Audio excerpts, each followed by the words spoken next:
Fala pessoal, tudo bem? Hoje a gente está gravando esse vídeo para falar um pouquinho sobre a mastopexia, né?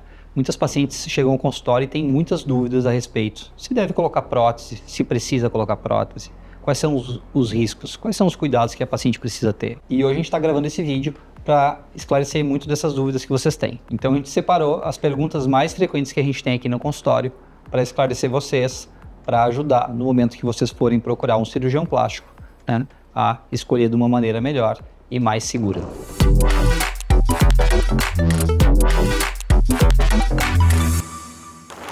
Então vamos lá. Primeira pergunta. A mastopexia afeta a amamentação?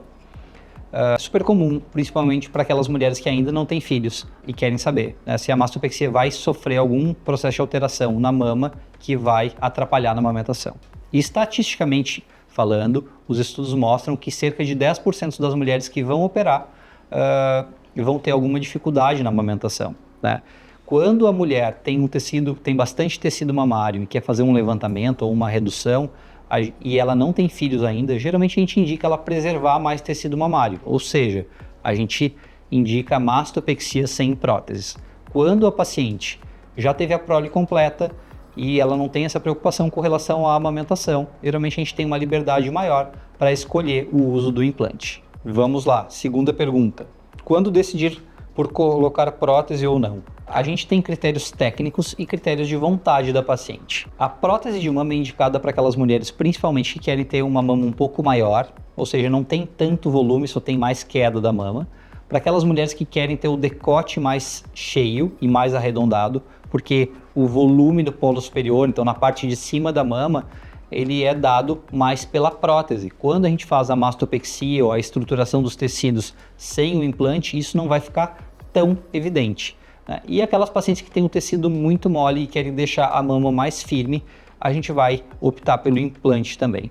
Agora, naquelas pacientes que têm muito tecido mamário e nas pacientes que ainda não têm filhos, como a gente comentou anteriormente, geralmente a gente vai escolher fazer a cirurgia sem o uso de implantes. Terceira pergunta, essa é muito importante para vocês saberem.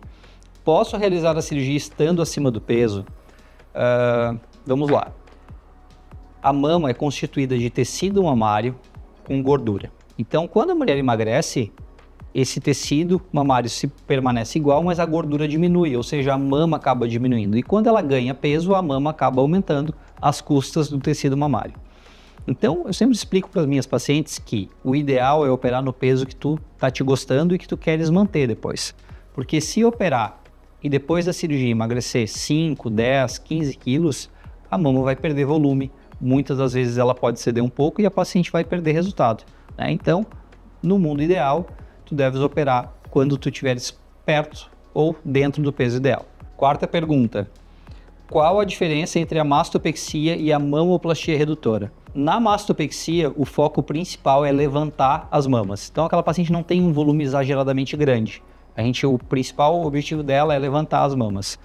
A gente vai, eventualmente, escolher o implante ou não, né? E na mamoplastia redutora, a gente também vai levantar as mamas, mas o foco da paciente é reduzir, tirar o peso das mamas. Então, ela tem as mamas que desenvolveram demais, ou seja, elas estão exageradas e desproporcionais para o tamanho dela, e o foco dela é reduzir a mama. Então a gente vai retirar mais tecido mamário e na mastopexia a redução vai ser um pouco menor, tá? Vamos para a quinta pergunta. Eu gosto do tamanho das minhas mamas, mas queria levantar, é possível? É possível sim.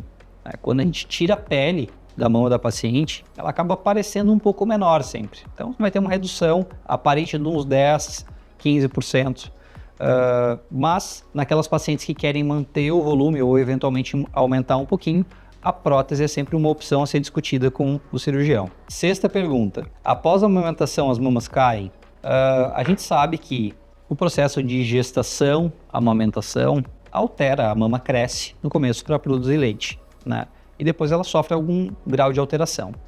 Então, assim, sempre que a mulher passar por uma gestação e pela amamentação, a mama vai mudar. O quanto vai mudar depende de diversos fatores. Então, assim, o fato de estar operada não vai garantir que essa mama nunca mais caia. Se passar por um processo de gestação ou amamentação, a mama pode sofrer alterações e, eventualmente, pode precisar uma nova cirurgia, sim.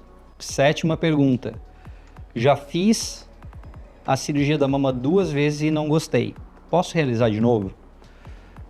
Essa é uma pergunta que precisa ter bastante cuidado, assim.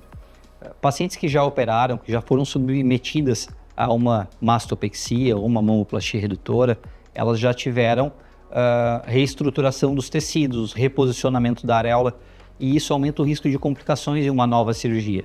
Então é super importante vocês pesquisarem e procurarem médicos que sejam experientes em mastopexias corretivas ou em mastopexias secundárias. Isso vai dar mais segurança para vocês na realização do procedimento. Porque essas cirurgias sempre exigem mais experiência e mais cuidado por parte do cirurgião. 8ª pergunta: existe mastopexia interna? Para quem é indicado? A mastopexia interna é o que é? É um reposicionamento dos tecidos sem retirada de pele. Então, ou seja, por dentro, o médico vai reestruturar esses tecidos sem fazer cortes, sejam eles em T ou em L, que são os mais comuns.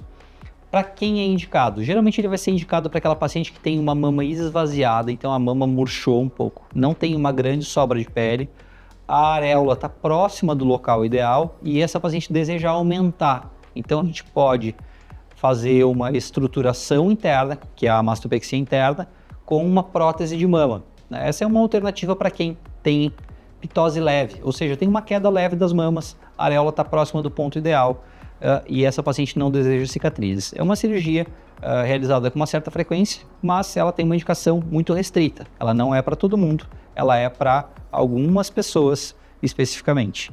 9ª pergunta: o que é a cimastia e se é possível corrigir numa cirurgia de mastopexia? A cimastia é a comunicação das mamas uma com a outra. A gente tem um sulco entre as mamas, ou seja, tem uma depressão, então as mamas elas não têm uma comunicação direta. Essa cimastia, essa união das mamas pode ser congênita ou pode ser feita após uma cirurgia. Então a paciente colocou uma prótese de mama ou fez uma mastopexia e acabou as mamas ficando unidas. E essa é uma alteração bastante difícil de se tratar. Existem estratégias, existem técnicas para correção. Essa é uma alteração bastante desafiadora, mesmo para cirurgiões experientes em cirurgia da mama, mas existem técnicas adequadas e o cirurgião tem conhecimento para corrigir e para melhorar esse tipo de alteração.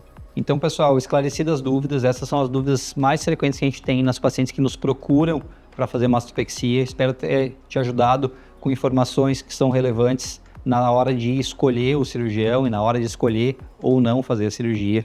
Eu sou Samuel Origi, eu sou cirurgião plástico há mais de 12 anos, tenho milhares de casos operados e o foco principal da nossa clínica são cirurgias complexas da mama e cirurgias de contorno corporal.